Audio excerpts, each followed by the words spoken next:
Hi guys, welcome to Tactim channel. Hope you're doing well. In this video, I'm gonna be talking about how old do you need or do you have to be use ChatGPT.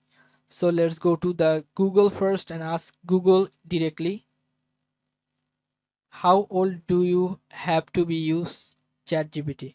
Click on this and Google directly answered this 13.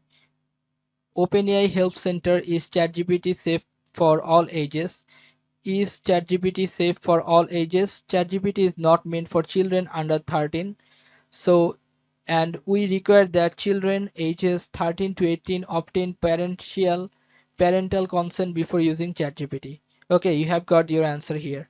Okay, guys. So this is what I want to tell you about. So, guys, if you find this video helpful, then please give a thumbs up and don't forget to subscribe the channel. Thank you so much for watching the video.